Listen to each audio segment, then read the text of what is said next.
Les temps deviennent de plus en plus difficiles. Dès que possible, vous devez économiser pour de meilleurs lendemains. Unitransfert vous présente la solution Direct Transfert pour les raisons suivantes. Vous êtes certain que votre argent est déposé directement à la Unibank sans passer par des inconnus. Les bénéficiaires ont accès à leurs fonds rapido presto aux succursales de la Unibank, plus grande banque commerciale établie partout en Haïti. Vous recevez une prime, un bonus. Ne les gardez pas avec vous. Pour ne pas tout dépenser, économisez un peu. Faites un direct transfert sur votre compte à la Unibank. Lorsque vous voyagez en Haïti, votre argent vous attendra sans embâche. Donc, beaucoup moins de casse-tête.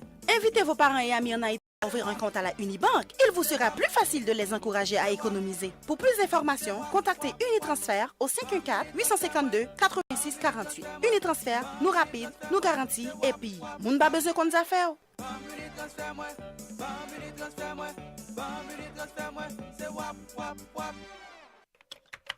Que regardez-vous sur votre tablette? Une annonce incroyable.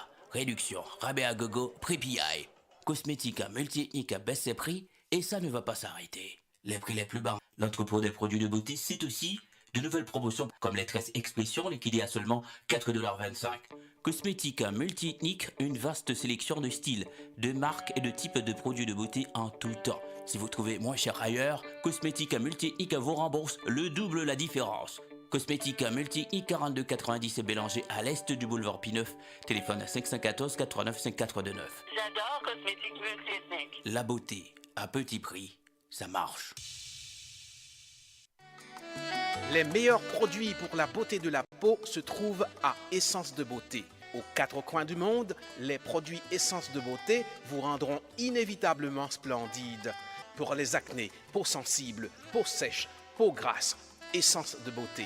Avec les produits nettoyants, hydratants, revitalisants de Essence de Beauté, une visite s'impose aujourd'hui même au Petit Royaume de la Beauté, 72 34 rue Saint-Hubert, au coin de Jean Talon à Montréal, ou encore composez le 514 273 56 66, New York, au 182 17 Jamaïca Avenue, 718 454 14 36.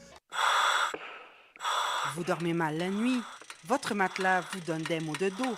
Eh bien, la Maison du Matelas Confort Plus a le somnifère pour vous. En plus des matelas confortables, vous trouverez chez Confort Plus tous les électroménagers à des prix d'entrepôt. 3 adresses pour vous servir. 5600 Henri Bourassa Est, local 34, téléphone 514 315 46 48 au 64 25 Boulevard Léger à Montréal-Nord, téléphone 514 321 53 98 et au 29 40 rue Remembérance à La Chine, téléphone 514 658 93.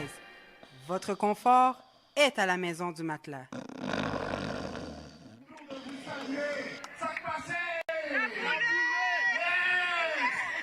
Est-ce qu'il y en a parmi vous qui sont encore, mais qui ont été à HB, Henri Bourassa, comme moi? Oui.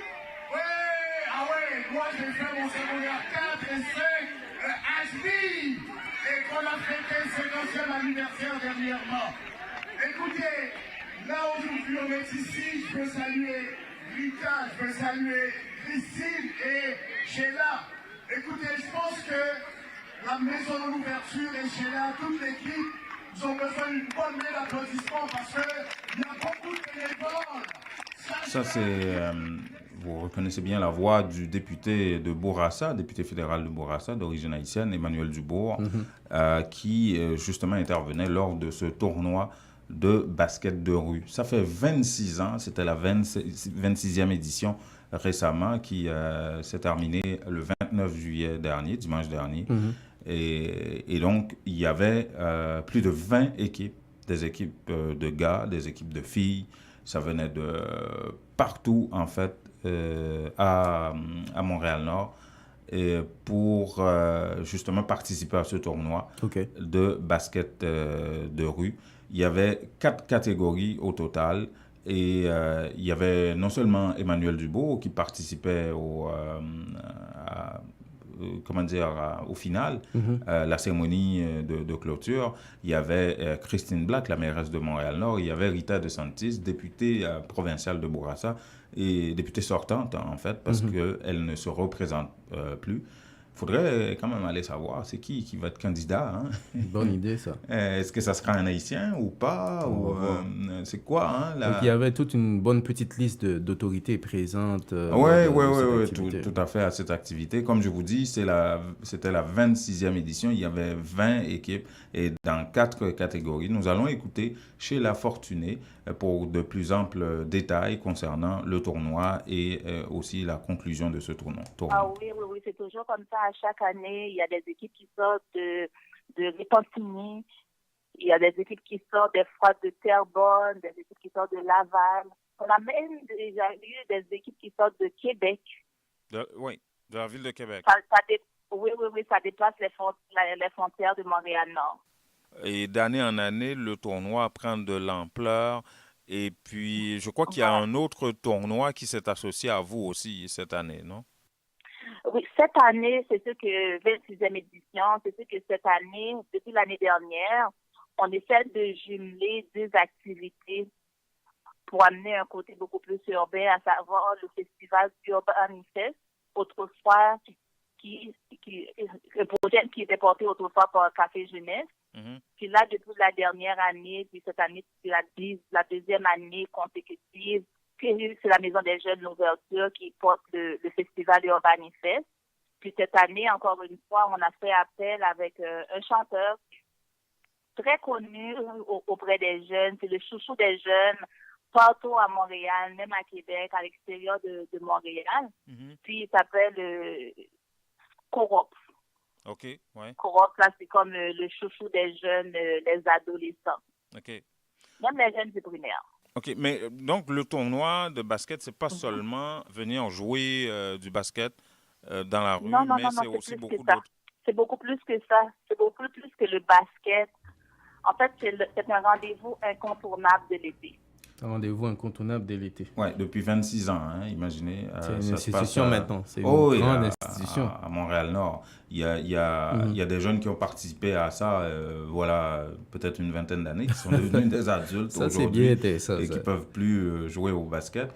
Mais ça permet justement à la municipalité, à la Maison des Jeunes, de maintenir les jeunes en activité, de créer des liens entre eux, de fraterniser, de se connaître, d'apprendre à se connaître et éviter justement que ces jeunes-là versent dans la violence, dans la gang de rue. Qu'ils restent trop oisifs aussi. C'est ça. Il faut les occuper et ce tournoi de basket, depuis 26 ans, les occupe grandement.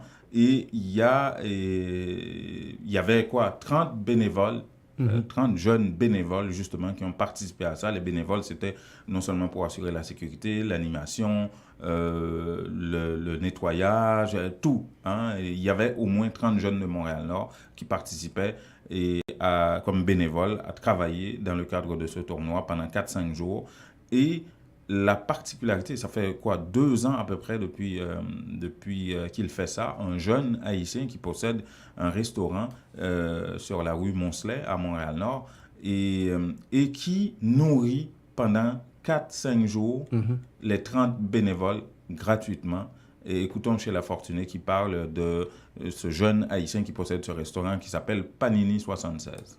J'aimerais ça remercier les partenaires, spécialement un jeune de notre communauté à Montréal-Nord, le propriétaire de Panini 76 qui se trouve sur le boulevard, la rue Moncelet. Oui. C'est un jeune du quartier, un jeune à Montréal-Nord. C'est la 2e année consécutive qu'il appuie ce tournoi. Il est tout le temps là. Il donne généreusement pour les jeunes du quartier. Alors, j'aimerais ça le remercier puis porter une attention particulière à ce jeune-là du quartier. Il a apporté, c'est lui qui offre la bouffe gratuite pour tout le monde? Oui, tous les jours. Tous les jours, il donne la bouffe, tous les jours, pendant 4 jours, des fois pendant 5 jours pour tous les bénévoles. Oui, il est tout le temps là. Nourrir 30 bénévoles pendant 5 jours? Pendant 4 jours. Il a voulu le faire pendant 5 jours, mais nous, on a dit non, parce qu'on a annulé une journée qui était la journée du 25 juillet. Oui. Mais lui, il veut donner à sa communauté. Puis ça, c'est très rare. Puis on sait que c'est pas évident non plus. Mais lui, il essaie de faire le maximum pour les jeunes à Montréal-Nord. C'est un jeune Haïtien, ça? Un jeune Haïtien, il est propriétaire d'un restaurant sur la rue Moncelet qui s'appelle Panini 76. Panini 76. Voilà, Panini 76. Il faudra faire un tour là-bas, hein, François, pour aller manger un morceau, encourager les jeunes Haïtiens, là. Mais oui, tout à fait, tout à fait. On pourra y aller ces jours-là. Alors, tu nous invites? Alors, oui, tout à fait, tout à fait. Une invitation par la québécoise, hein. Ben non, nous inviter, ça veut dire, lui, il paye. C'est comme ça chez nous. Ben, alors, non, ici c'est comme ça. Tu nous invites, ça veut dire que tu payes. François. Oui, moi, je reste demeure avec les mêmes valeurs haïtiennes. Oui, parce qu'il n'y a plus de tournoi, là. Il ne va pas nous donner la bouffe gratuite. Ouais, hein. c'est clair. C'est ça. Bon, alors, quelle nouvelle tu as pour nous? Oui, c'est ça. Mais je salue tout le monde. Je salue Jean-Tom et vous. Ah oui, on a manqué ça, les salutations d'usage. Ah là là. Oui, tout à fait, tout à fait. Je salue les auditeurs, les auditrices qui sont toujours là, qui nous écoutent. OK. On en parle, parce que des fois, ils viennent nous dire, ah oui, ils écoutent le matin à la radio avec Chanima. Oui, ah oui? OK. Ça commence. On va continuer à faire le travail. Oui. Alors, aujourd'hui, on va parler surtout du programme de contrôle biométrique. Ouais. On sait que c'est entré en vigueur hier, le 30 juillet.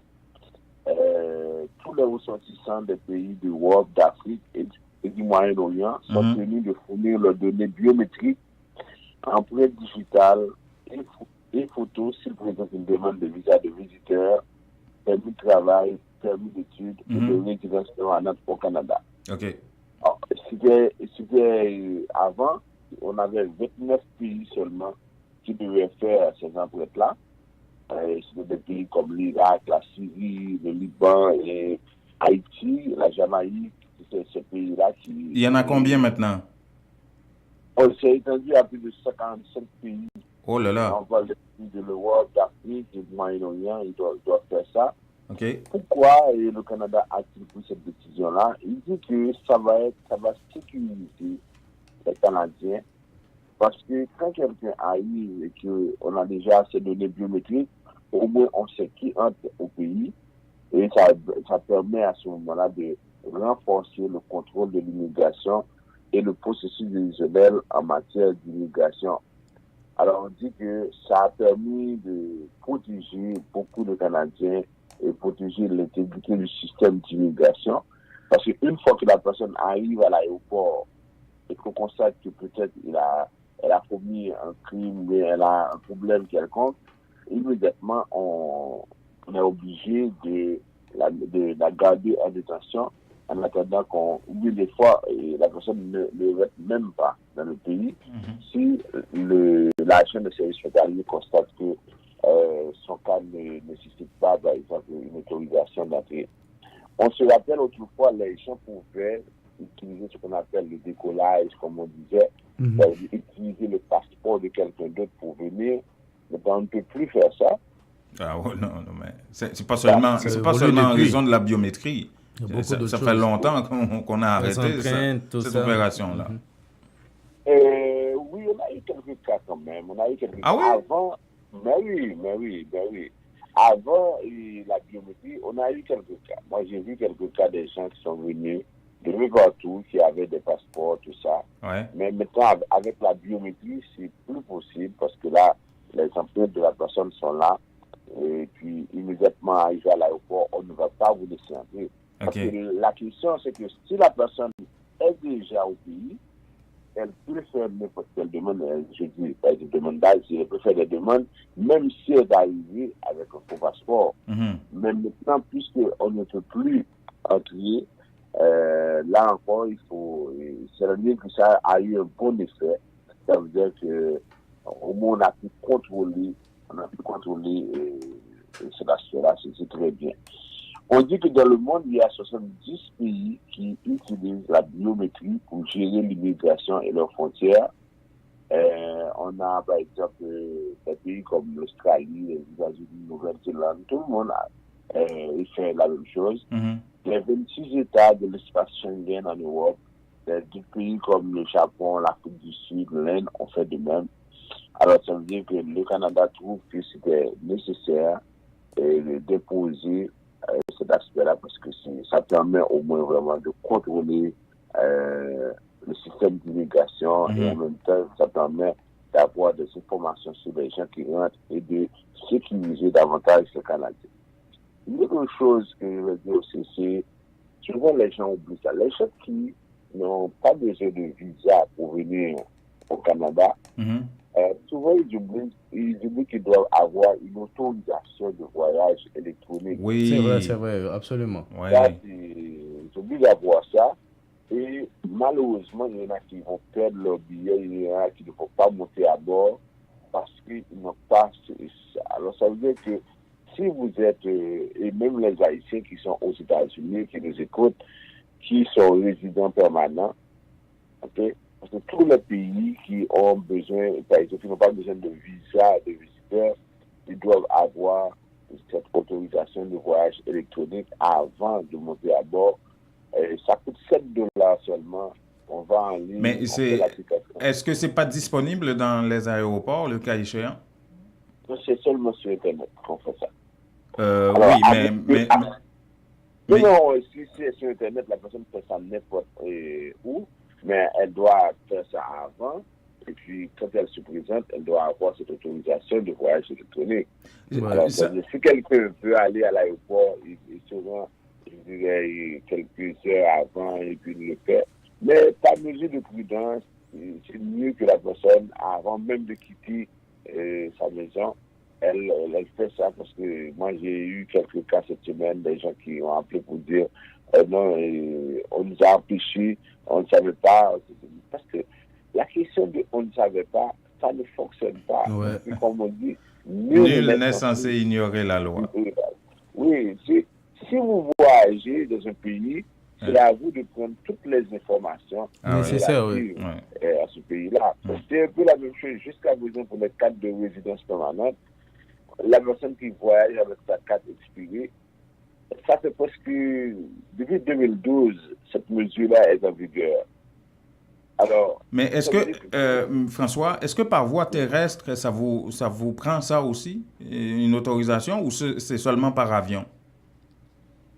C'est par avion, et ça, cette partie-là, honnêtement, j'ai oublié. Mais c'est surtout par avion, je me rappelle, mais par voie terrestre, c'est seulement aux États-Unis. Oui, absolument. Mais après ça, pour tous les autres pays, ça veut dire que c'est vraiment ça pour ça. Mais moi, je conseille aux gens de le faire. Ça veut dire que, bon, il y a très peu de gens qui vont passer par la frontière, tout ça, mais je leur conseille de faire ça. Et puis, sur le site, quand ils vont, pour la verrer, c'est écrit noir sur blanc, voilà, et comment on doit faire ça, et puis c'est ça. Mais cette information par voie terrestre, je peux la confirmer pour vous demain.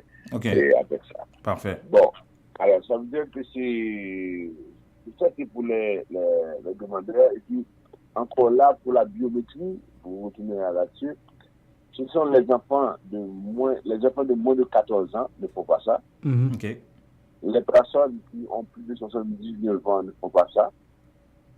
Les chefs d'État, les chefs de gouvernement ne font pas ça. Et ensuite, si on a, par exemple, les ministres du cabinet, les diplomates accrédités de pays, tous ces gens-là n'ont pas besoin de biométrie parce qu'ils sont exemptés avec ça. Alors, ça veut dire que c'est important. Je dis ça pour les demandeurs de visa, par exemple, c'est le visa de visiteur. Ça coûte, par exemple, la biométrie, ça coûte $85. Alors, si vous faites une demande de visa pour votre père, votre mère qui est âgé de 80 ou 82 ans, alors vous n'avez pas à payer de tests de biométrie parce que les gens de plus de 79 ans ne font pas de biométrie. Voilà pourquoi. Alors, il y a peut-être quelque chose à voir avec ça. Et pour terminer, il y a un article de Manon Cornelier dans le Devoir qui parle de l'immigration irrégulière ou le poids des mots. Qui dit que depuis plus de 3 mois, on constate que ça a baissé considérablement au niveau de la frontière. Et pourtant, on a l'impression que ça ne change pas dans le vocabulaire. On a l'impression que les gens continue à penser que les Il y a gens une évasion. en quantité industrielle à grand nombre, ça veut dire que elle craint que cela reste comme une chose qui va manquer, comme on va dire, ici au Canada, on a l'immigration irrégulière. Et souvent, quand on compare les autres pays, ça veut dire que, il y a beaucoup d'exemples, la République dominicaine avec Haïti, on a le Ghana avec la Côte d'Ivoire, on a dernièrement les Ouïghares qui sont allés, par exemple, dans ce pays-là qui est très pauvre, là, comme Haïti, j'ai oublié le nom, mais elle dit que comment peut-on continuer à parler de l'immigration irrégulière alors que ça a baissé considérablement. Alors, jusqu'à quand on va continuer à parler d'immigration irrégulière quand ce n'est pas le cas, ou quand ça commence à diminuer, quand on a pris cette situation-là. Et souvent, les gens qui vont utiliser le mot immigration irrégulière, ils donnent des connotations politiques à ce thème-là. Et ça veut dire beaucoup de choses pour ces gens. Ouais. Alors, on n'est pas sorti du bois, on ne sera pas sorti du bois demain matin non plus. Surtout, il va y avoir des élections. Les oppositions, que ce soit au niveau fédéral ou provincial, vont vraiment utiliser cet enjeu-là pour faire de la politique aux dépens des demandeurs d'asile, évidemment. Exactement. C'est ça la situation. Bon, merci. Merci beaucoup François. Et François Jean-Denis qui dirige la ferme Vision Max Service, une ferme spécialisée en immigration. Et vous pouvez voir les coordonnées de François à l'écran sur Facebook, mais aussi sur notre site internet intexto.ca. Nous sommes également en direct depuis quelques semaines sur notre site internet. Merci François. Merci, à demain. À demain. Ou al fait affaire avec une compagnie de green gauche tête bobèche pour régler dossier immigration au Canada pour te faire économie bout de chandelle ou à venir plein on prend refus parce que dossier mal préparé, formulaire t'es mal rempli ou même qui te voulait ça me t'es parlé. Tu vois, pour le même genre de dossier, Ti George WhatsApp, Fanny, Madame Joe Facebook et moi-même avions tous obtenu satisfaction pour avoir fait affaire avec Vision Max Service, cabinet spécialisé en immigration. Vous qui rêvez d'immigrer, d'étudier au Canada ou tout simplement de visiter le pays, Vision Max Service. Vous comptez demander un super visa, venir investir ou vous établir en tant que travailleur qualifié. Vision Max Service, un label de qualité. Vision Max Service, c'est le travail de professionnels qui étudient, traitent, suivent votre dossier. Ils vous conseillent, vous encadrent, vous accompagnent dans toutes vos démarches pour des résultats 100% excellents. 273 Lalu, coin Ruelle Vaillant, Port-au-Prince, Haïti. Téléphone 48 20 78 18, 22 09 76 82. Montréal 438 876 93 98. Les temps deviennent de plus en plus difficiles. Dès que possible, vous devez économiser pour de meilleurs lendemains. Unitransfert vous présente la solution Direct Transfert pour les raisons suivantes. Vous êtes certain que votre argent est déposé directement à la Unibank sans passer par des inconnus. Les bénéficiaires ont accès à leurs fonds rapido presto aux succursales de la Unibank, plus grande banque commerciale établie partout en Haïti. Vous recevez une prime, un bonus. Ne les gardez pas avec vous. Pour ne pas tout dépenser, économisez un peu. Faites un direct transfert sur votre compte à la Unibank. Lorsque vous voyagez en Haïti, votre argent vous attendra sans embâche. Donc, beaucoup moins de casse-tête. Invitez vos parents et amis en Haïti à ouvrir un compte à la Unibank. Il vous sera plus facile de les encourager à économiser. Pour plus d'informations, contactez Unitransfert au 514-852-8648. Unitransfert, nous rapide, nous garantis et puis, moun ba besoin qu'on nous a fait.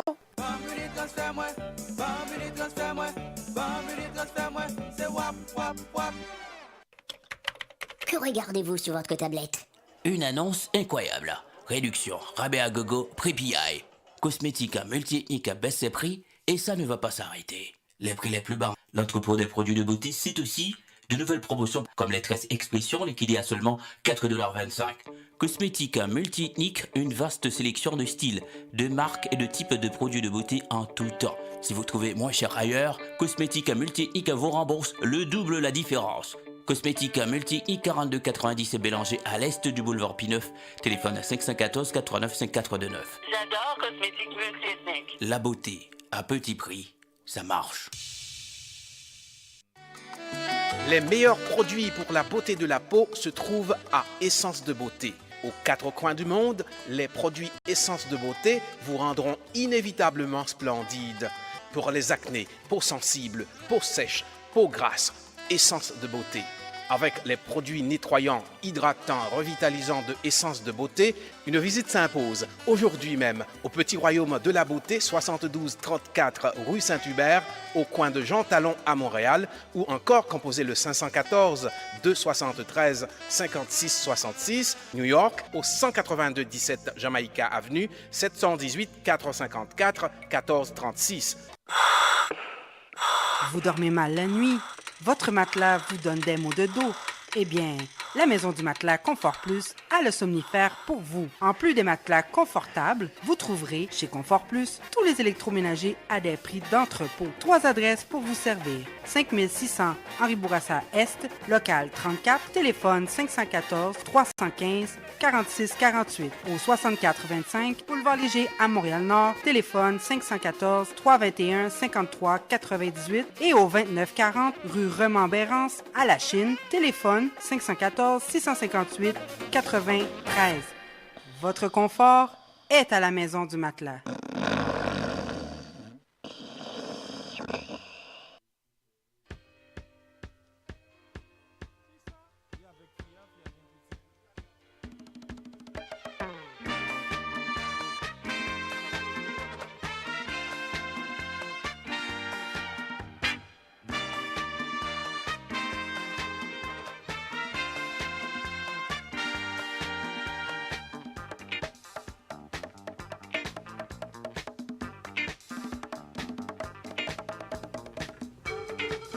Voilà, il est 7h30. Vous écoutez le 102.3 FM Radio Centre-Ville à Montréal. C'est le magazine Nos Nouvelles apporté par intexto.ca et nous abordons les nouvelles d'Haïti à présent. Hier, c'était grève. Don Cato le disait, le sénateur de l'Ouest, Antonio Cherami, quand on annonce de la grève, ben c'est de la grève. Mais la grève d'hier était une grève mi-figue, mi-raisin, Jean-Huma. Parce que justement, au début de la matinée, Disons que les organisateurs chantent quant à moi. Ouais. J'ai réussi. Mais dans la réalité, en tout cas, selon les observations des journalistes, particulièrement des journalistes de Vision 2000, ça n'a pas été le cas.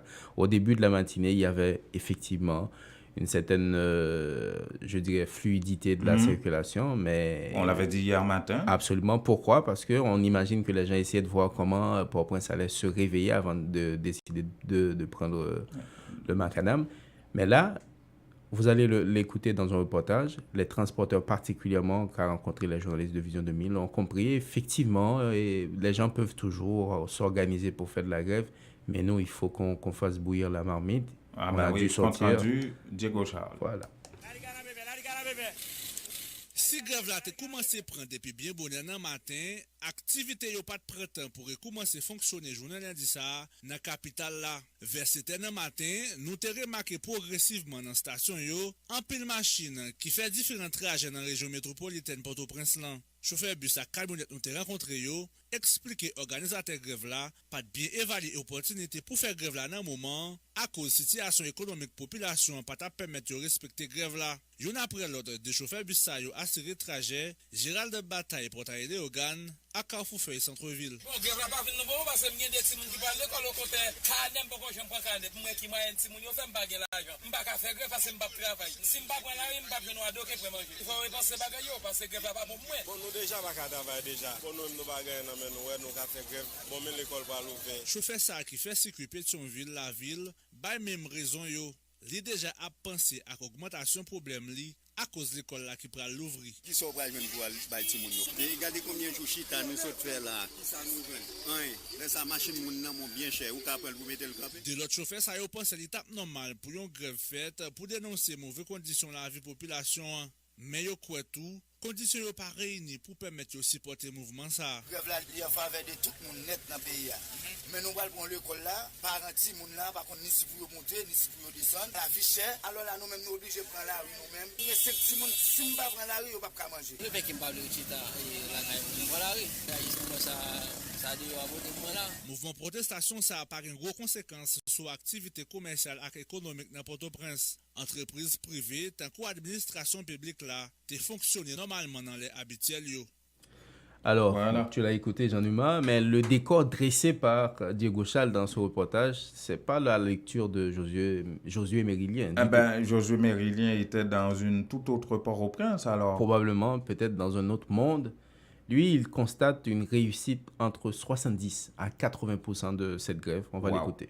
Vous voyez que vous avez paniqué en plus, vous paniqué, et ça calme tout le plus d'ailleurs, puis ouais, est-ce que vous avez cassé le mouvement malgré tout, population pour le moment pour lui, et grève là réussi à 70-80%. Donc, nous-mêmes, dans l'ensemble de l'organisation qui lançait nous ça, nous, 10 peuples là, que nous prêts pour continuer à accompagner le peuple là dans toute bataille de là, pour casser, système de sous ces criminels là, qui a cause peuple là, dans la misère, dans le grand goût, pour te là, et que nous petit clic à bien mener, parce que le peuple là lui-même, n'a pas mené dans la misère, grand goût. Nous dit tout que nous-mêmes, nous sommes pour qui très ouverts, nous ouverts à toute organisation qui veut changement, toute militaire qui veut changement. Mouvement ça, c'est mon pour lié. Et là, gagné, dans ce maintenant, pour nous, bailler une activité de mobilisation, activité de débat qu'a fait, dans l'idée pour continuer avec le mouvement mobilisation d'une face. Voilà, Josué Mérilien. Hein, il faut dire aussi, Jean-Étienne, qu'à travers le pays, c'était une grève générale. Hein, à travers le pays, c'était pas seulement à Port-au-Prince. Et les journalistes ont constaté la même chose, que ce soit à Port-au-Prince ou à Petit-Gouave, par exemple, c'était la même réalité. Dans les provinces, les gens sont sortis et vaqués à leurs occupations comme si de rien n'était. Ouais. Donc, c'est comme si ils n'étaient pas au courant qu'il y avait une grève en Haïti. C'est ça la réalité, en fait. Et puis, c'était clair les arguments avancés par les personnes interrogées à travers les rues, c'était que la situation est difficile. Nous, on est journaliers. On comprend que d'autres veulent faire leurs affaires, leur beurre à partir de cette grève. Donc, il faut qu'on sorte pour qu'on puisse continuer à prendre soin de notre famille. Voilà. Et ce mouvement de grève a été lancé justement par ceux-là même qui appuyaient le mouvement du 5, 6, 7 juillet dernier. Vous vous souvenez, c'est quoi là? Hein? C'était une activité de coupe et tête boulet-caille, quasiment, 5, 6, 7 juillet dernier. Et après ça, comme si ce n'était pas assez, ils ont lancé une grève. Et quelles conséquences ça a eu, les 5, 6 et 7? On parlait beaucoup de la police, du Parlement, des choses comme ça. Voilà-t-il pas que les cantines scolaires instituées par Jovenel Moïse et le ministère des Affaires sociales, ce programme-là connaît actuellement des soubresauts. C'est sûr, on a dû tout arrêter. Imaginez-vous, Jean-Numa, on a vilipendé pratiquement plus d'une dizaine de véhicules. Quand je te parle de véhicules, c'est pas de simples véhicules, c'est des véhicules adaptés pour produire la nourriture et le distribuer à travers les rues. Chaque véhicule, ceux qui en ont besoin, des plats chauds. Absolument. Chaque véhicule avait la possibilité de nourrir 3000 personnes. Imagine, chaque véhicule. Oui. Et il y a une dizaine qui ont été incendiés. Il y a 5 qui ont été incendiés. De cette catégorie-là, il y a 5 autres qui ont été aussi, incendiés. Et c'est pas tout. Ça a mis au chômage une vingtaine de personnes. On va écouter qui, là? Charles Ernst Châtelier, qui est le directeur de cette structure générale, il va expliquer le bilan. Il va faire le bilan et les conséquences. Absolument. PNCS, tu as vandalisé. Tout ça qui est dans la cour a vandalisé. Donc, moi, j'ai dans la cour 5 cantines mobiles et 5 camions. Je vais sauver là-dedans. Ils sont gros pertes pour l'État haïtien.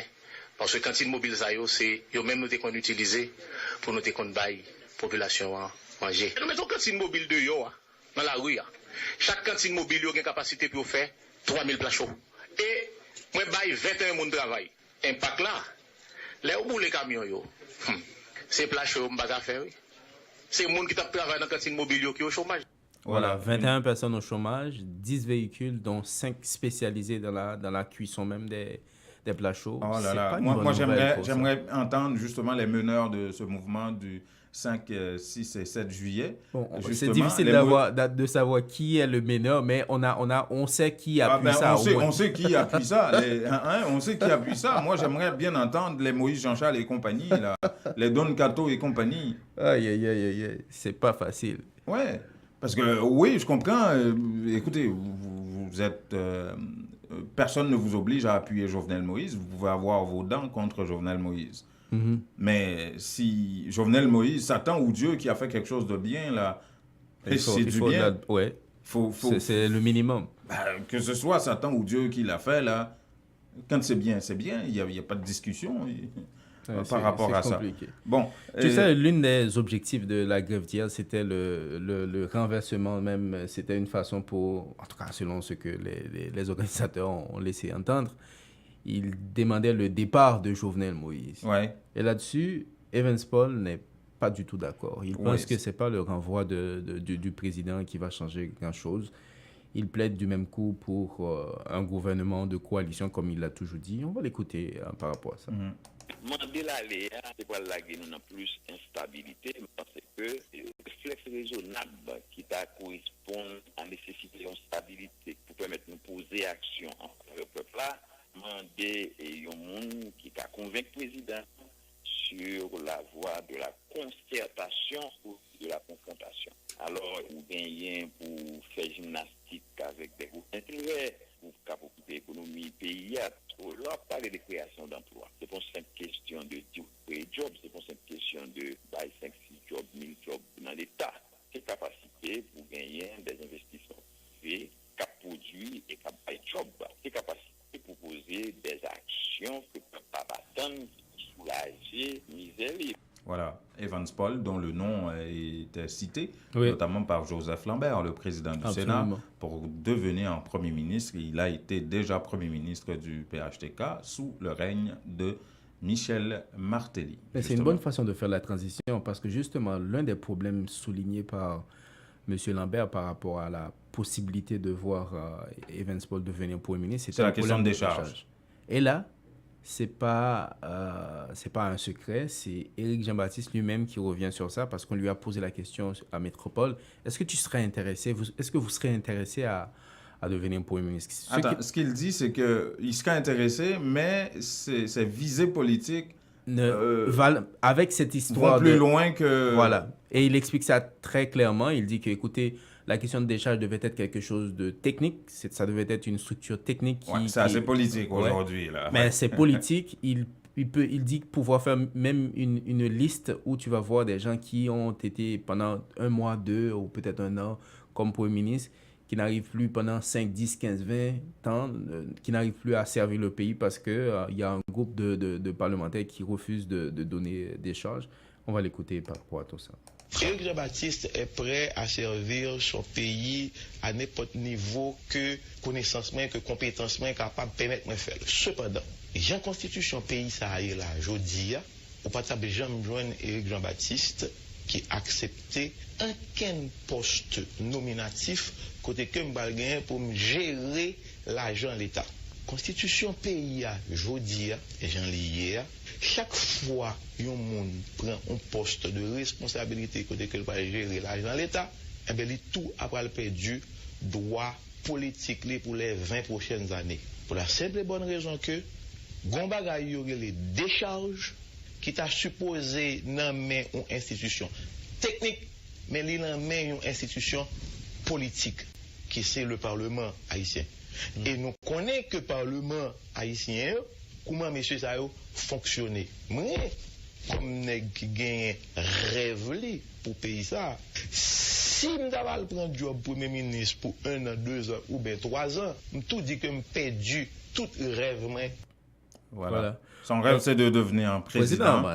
Et s'il prend un poste de ministre ou ne serait-ce que directeur général au sein du prochain gouvernement. Donc, mais ce qu'il a expliqué qui est aussi intéressant, on n'aura pas le temps de l'écouter, c'est que comme homme d'affaires, il peut vouloir faire des hypothèques si ses affaires marchent mal. Or, quand tu as géré les choses l'argent de l'État, deniers publics, tu ne peux pas hypothéquer les choses. Non. C'est comme ça. Ça, c'est clair. C'est la première fois que j'entends un politicien parler de ça. Là. Ben oui, mais c'est... De façon aussi claire, ouverte. Que, non, moi, je ne veux pas de poste de ministre ou de Premier ministre parce que moi, je veux être président. Ouais. C'est ça, parce que ce qu'il explique, il peut être Premier ministre aujourd'hui pendant 1 mois, c'est fini. Donc, il va avoir le même problème de décharge. Absolument. Si les politiciens au Parlement ne veulent pas lui donner des charges, ça va durer 1 an, 2 ans, 4, 5, 10, 15 ans. Il va falloir régler cette affaire-là aussi. Et c'est ça l'affaire. Alors, on est où avec les consultations? Ça continue. On devait annoncer le Premier ministre désigné incessamment, mais jusqu'à hier encore, Jean-Noël Margoudou, Jovenel Moïse continue à recevoir des personnalités. Hier, c'était... Alors que Garibodo l'invite par lettre C'est pas seulement Garibodo, plein d'autres politiciens ou autres qui demandent à Jovenel Moïse, vraiment, il faut accélérer les choses. Mais là, hier, c'était autour de FENAM, la Fédération des maires haïtiens que Jovenel Moïse a rencontré. Guy Chadoré qui a confirmé ça, n'a pas pu jusqu'à maintenant préciser quand est-ce que finalement on aura la désignation. Il dit que ça revient vraiment au chef de l'État, mais on est beaucoup plus près. Ça va sortir à minuit, on va le voir. Ouais. On va espérer aussi que... C'est une communication champouelle, je vous le dis. On va espérer que cette fois, la PNH va être informée. À minuit, à minuit. Nous avons rencontré avec FENAM, c'est toujours des discussions importantes. Puis par la suite, on n'est pas de toute semaine dernière là, tu as rencontré plusieurs groupes organisés parce que tu as besoin pour te gagner au moins entendre ou bien pour un avis des différents corps organisés, y compris des personnalités sur le profil Premier ministre, et puis même tout, souvent, ils fait partager avec le président les points de vue de lecture de la situation, de la conjoncture actuelle. Il y a une information qui fait quoi que non, nouveau Premier ministre là a communiqué au plus tard demain mardi. Est-ce qu'on est en mesure pour confirmer ça pour nous? Il y a une information ça, sauf que de toute façon, toute bagaille qu'on fait, qu'on l'a rencontré avec les figures institutionnelles que Voilà. Ce qui est intéressant, l'entendre parler à la fin du saut, il dit toute chose a une fin, on va espérer que... C'est comme si lui aussi, il est lassé de toute cette... C'est toute bonne chose qui a une fin. Les mauvaises n'en ont pas, hein. Souvent, les mauvaises choses n'en ont pas. Oui, c'est le conseiller même du président, Guy Chadoré, qui lui aussi, on dirait qu'il est assez lassé. Il dit toute chose a une fin, on va voir si ça va finir bientôt. Ouais. Alors, Joseph Lambert et beaucoup d'autres sénateurs ont beau parler de coupures au niveau du Parlement, jusqu'à 1 milliard d'économies, 1 milliard de gourdes, là, pas 1 milliard de dollars quand même, et que le Parlement aurait pu faire dans le cadre des privilèges qu'on accordait à des parlementaires et tout ça. Tout ça, c'était au niveau du discours pour calmer un petit peu la soupe chaude que le Parlement ressentait. Il y a toute une campagne autour de la nécessité d'éliminer complètement le Parlement. Joseph Lambert est monté au créneau contre ça. On en a parlé hier, justement. Et on en a parlé.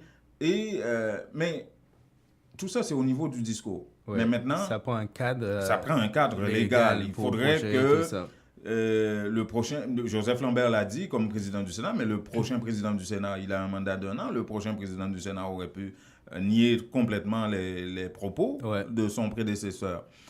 Et il y a un député, Abel Descollines, qui dit il faudrait encadrer ça, il faudrait vraiment voter une loi qui institue ça clairement, ces coupures-là. Et en ce sens-là, il fait une proposition de loi. Absolument. La proposition de loi prévoit, par exemple, dans le Moniteur, une édition spéciale qui va non seulement expliquer tout ça, mais préciser quelle forme d'avantage va être à quel type de poste au Parlement. Et ce qu'il a dit qui est plutôt intéressant, c'est que ce sera quelque chose ajustable. Par exemple, l'économie va bien, on peut voir si on peut un petit peu augmenter certains avantages par rapport à tel objectif. Si ça va mal aussi, il va falloir qu'on revoie tout ça à la baisse. On va l'écouter, Abel Descollines. Il laisse une ouverture dans ça. Oui, écoutez, on est des parlementaires quand même. C'est pas un jeu là. Nous soumettre à l'appréciation du bureau de la Chambre des députés en proposition de loi qu'à permettre une fois pour toutes nous réguler tout ça qui gagnait rapport à avantages et privilèges des hauts fonctionnaires de l'État. Entre autres considérations, proposition de loi ça, l'IPRAL répond à une nécessité de transparence, nécessité pour que tout au moins nous permettre que la confiance capable rétablie entre les gouvernants et les gouvernés. Cette proposition de loi qui est intitulée « Proposition de loi fixant les modalités de publication des informations relatives aux avantages et privilèges des grands commis et hauts fonctionnaires de l'État. » Les temps deviennent de plus en plus difficiles. Dès que possible, vous devez économiser pour de meilleurs lendemains. Unitransfert vous présente la solution Direct Transfert pour les raisons suivantes. Vous êtes certain que votre argent est déposé directement à la Unibank sans passer par des inconnus. Les bénéficiaires ont accès à leurs fonds rapido presto aux succursales de la Unibank, plus grande banque commerciale établie partout en Haïti. Vous recevez une prime, un bonus. Ne les gardez pas avec vous. Pour ne pas tout dépenser, économisez un peu. Faites un direct transfert sur votre compte à la Unibank. Lorsque vous voyagez en Haïti, votre argent vous attendra sans embâche. Donc, beaucoup moins de casse-tête. Invitez vos parents et amis en Haïti à ouvrir un compte à la Unibank. Il vous sera plus facile de les encourager à économiser. Pour plus d'informations, contactez Unitransfert au 514-852-8648. Unitransfert, nous rapide, nous garantit et puis, moun ba besoin qu'on nous a fait.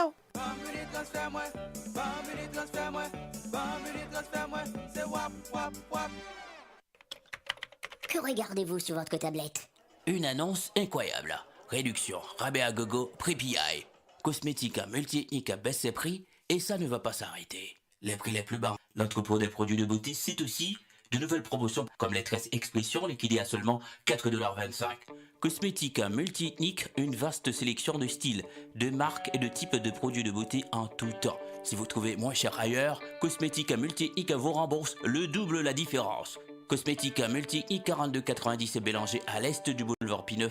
Téléphone à 514 89 5429. J'adore Cosmétique multi-ethnique. La beauté à petit prix, ça marche. Les meilleurs produits pour la beauté de la peau se trouvent à Essence de Beauté. Aux quatre coins du monde, les produits Essence de Beauté vous rendront inévitablement splendide. Pour les acnés, peau sensible, peau sèche, peau grasse, Essence de Beauté.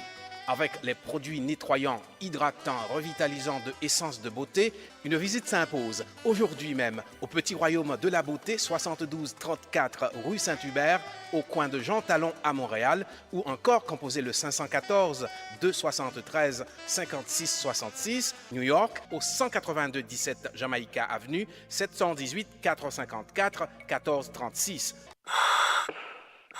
Vous dormez mal la nuit? Votre matelas vous donne des maux de dos? Eh bien, la Maison du Matelas Confort Plus a le somnifère pour vous. En plus des matelas confortables, vous trouverez chez Confort Plus tous les électroménagers à des prix d'entrepôt. 3 adresses pour vous servir. 5600 Henri Bourassa Est, local 34, téléphone 514 315 46 48 au 6425 Boulevard Léger à Montréal-Nord, téléphone 514 321 53 98 et au 2940 rue Remembérance à La Chine, téléphone 514 658 93.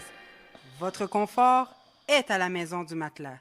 Ou al fait affaire avec une compagnie de green gauche tête bobèche pour régler dossier immigration au Canada pour te faire économie bout de chandelle ou à venir plein on prend refus parce que dossier mal préparé, formulaire t'es mal rempli ou même qui te voulait ça me t'es parlé. Tu vois, pour le même genre de dossier, Ti George WhatsApp, Fanny, Madame Joe Facebook et moi-même avions tous obtenu satisfaction pour avoir fait affaire avec Vision Max Service, cabinet spécialisé en immigration. Vous qui rêvez d'immigrer, d'étudier au Canada ou tout simplement de visiter le pays, Vision Max Service. Vous comptez demander un super visa, venir investir ou vous établir en tant que travailleur qualifié, Vision Max Service, un label de qualité. Vision Max Service, c'est le travail de professionnels qui étudient, traitent, suivent votre dossier. Ils vous conseillent, vous encadrent, vous accompagnent dans toutes vos démarches pour des résultats 100% excellents. 273 Lalu, coin Ruelle Vaillant, Port-au-Prince, Haïti. Téléphone 48 20 78 18, 22 09 76 82, Montréal 438 876 93 98.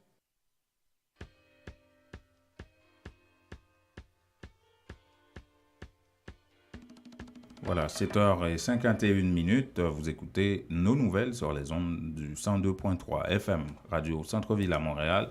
Nous sommes sur Facebook.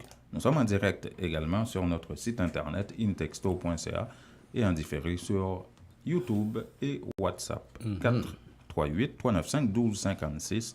C'est le numéro de téléphone pour des commentaires en texte ou en audio sur cette émission, sur Intexto, sur les nouvelles qu'on diffuse tous les matins de 7h à 8h et du lundi au vendredi sur 5 plateformes.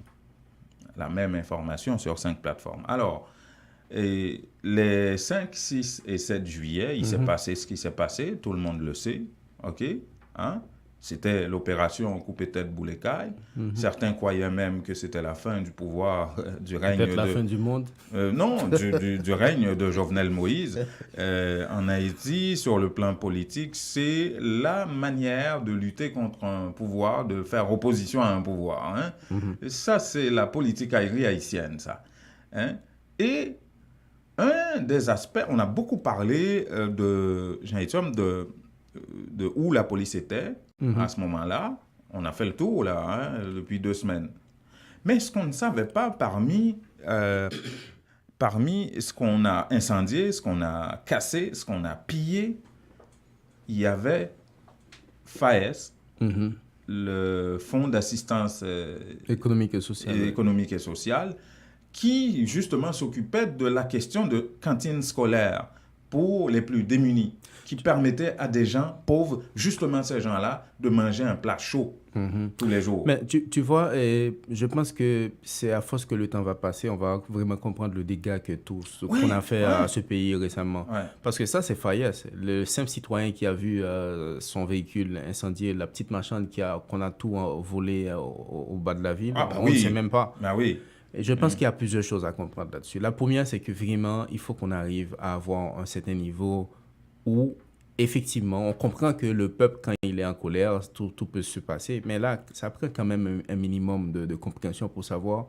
Je comprends que si tu es en colère, tu n'es pas obligé de te tuer toi-même. Parce que quand tu viens briser des choses comme ça, parce que tu es en colère, écoute, tu es en train toi-même de te voir, c'est ton voisin, c'est ton fils qui ne sera... qui va pas être, qui sera pas possible de, ce sera pas possible pour lui de continuer à recevoir un plat chaud. Mais ne demandez pas à une foule de penser à ça. Je ne suis pas en train de demander à une foule de penser à ça, mais je suis en train de voir, d'expliquer que qu'on y pense ou pas, la conséquence, il est réel et c'est encore nous qui allons le payer. J'aime souvent prendre l'exemple de 2004 avec la prison civile de Gonaïves. Jusqu'à maintenant, on est en 2018, il n'y a toujours pas de prison. Bof. J'ai fait la parenthèse. L'autre chose qu'il faut voir dans ça... Tu adores les prisons, hein, toi? Non, j'ai fait mon mémoire pour ma licence en droit sur ça. C'est un sujet que j'ai maîtrisé plus ou moins. Et bon, j'ai une certaine sensibilité pour les droits de l'homme. Bon, on ferme la parenthèse.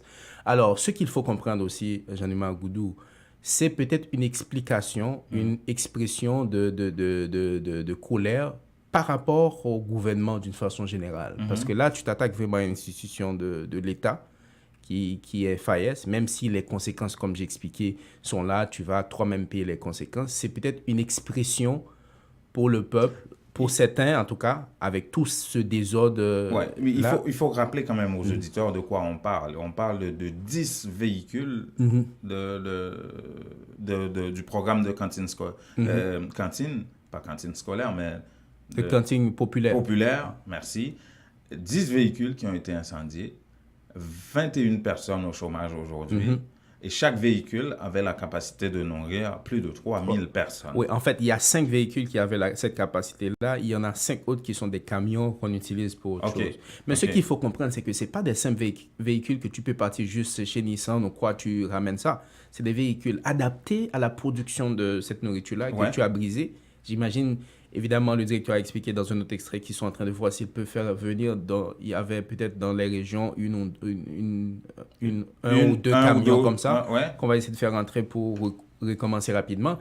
Mais si on doit s'investir à nouveau dans ces véhicules-là, ça va prendre non seulement de l'argent, ça va prendre du temps pour qu'on puisse ramener de l'étranger des véhicules aptes à produire de la nourriture, des plats chauds. Ce qui arrive, c'est que oui, vous êtes contre Jovenel Moïse. OK, vous avez vos raisons, là, moi je m'en mêle pas. C'est pas ça la question. Vous pouvez être contre Satan ou Dieu si ça vous chante. Mais maintenant, que Satan ait fait quelque chose de bien,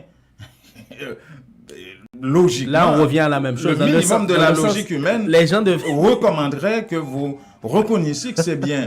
C'est pas parce que c'est Satan. C'est là le problème au palais du peuple. Quand le peuple est en colère, il est à travers les rues, il faut qu'on arrive à un certain niveau d'éducation et de compréhension, que les gens... Quelque part, que tu sois fâché.